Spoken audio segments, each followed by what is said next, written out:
आइए तुलसी Tapovan YouTube channel में आप सभी भक्तों का बहुत बहुत स्वागत है।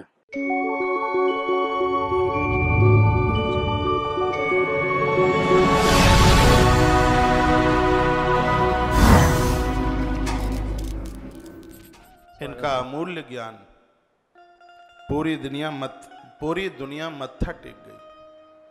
5-4 साधु हैं आरोग्यता में जिनको कभी बुलाया नहीं जा सकता। महात्मा चरक, सुश्रुत, बागभट्ट ये आयुर्वेद के परम आचार्य माने गए हैं, जिन्होंने लोगों को जीवन दिया है, जिंदगी दी है। ऐसे इन महापुरुषों को हम और आप पढ़ा करें तो इसी में आनंद है। महात्मा सुश्रुत जो सर्जरी के जिनको जनक कहा गया, भारत की धरती पर पहली सर्जरी यदि किसी ने की है, पहला ऑपरेशन यदि किसी ने किया है, इसका आविष्कार, इसकी खोज करी, उस महापुरुष का नाम है सुश्रुत। ये वार की टेक्नोलॉजी तो बहुत बाद में चल कर के आई है। महात्मा सुश्रुत बहुत वंदनीय साधु है, बहुत बड़े सर्जन थे। ये कौन से अंग को कहां से निकाल करके कहां प्रतिस्थापित कर देना, ये महात्मा सुश्रुत का काम था। यह धरती पर श्री भारत की भूमि पर इनका आगमन हुआ और इन्होंने ये इतना अद्भुत काम किया। प्लास्टिक सर्जरी इत्यादि ये सब इन्हीं की ही देन है। बाहर के लोगों ने इन्हीं को आधार मान करके अपने चिकित्सा कार्य में वह लोग सफल हुए। लेकिन दुर्भाग्य है हम लोगों का रहा है कि हम अपने ऋषियों से आज कुछ ले नहीं पा रहे, बाहर की जूठन चाटने में लगे हैं।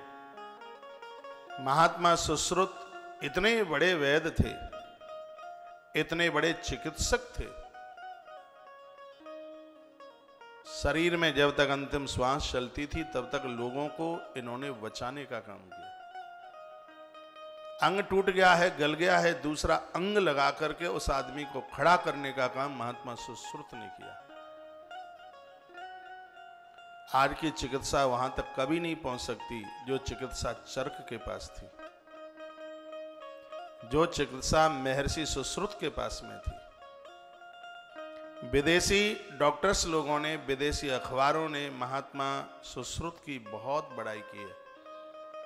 ये भारत हमेशा से गौरवान्वितशाली देश रहा है, क्योंकि इस देश ने ऋषियों को जन्म दिया है। इस भारत की माटी ने अपनी कोख से भगवान को प्रकट किया है। हम और आप तो बड़े बड़भाग्यशाली हैं।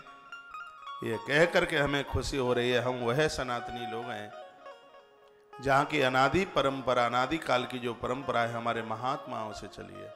ये ज्ञान के भंडार थे, ऐसा कोई ज्ञान नहीं था जो इनके पास में ना हो। एक लायक संतान को जन्म देने का भी ज्ञान हमारे ऋषियों ने दिया। एक महात्मा वात्सायन हुए, सफल संतान औलाद को जन्म कैसे दे सकते हो, उन्होंने अपने सूत्रों में वर्णन किया। जन्म से लेके मृत्यु तक, मृत्यु से लेके जन्म तक, इस लोक से लेके परलोक तक का हर जरूरतमंद चीज को प्राप्त करने का जो हमें ज्ञान दिया है वो महापुरुषों ने दिया, वो संतों ने दिया, उस साधुओं ने दिया है। ऐसे महर्षियों के चरणों में हम और आप सब वंदन करते हैं, प्रणाम करते हैं। इन ऋषियों की जीवनी जितनी पढ़ी जाए उतनी कम है। इनकी जिंदगी पढ़ने में, इनकी जीवनी पढ़ने में बहुत बहुत आनंद का अनुभव होता है।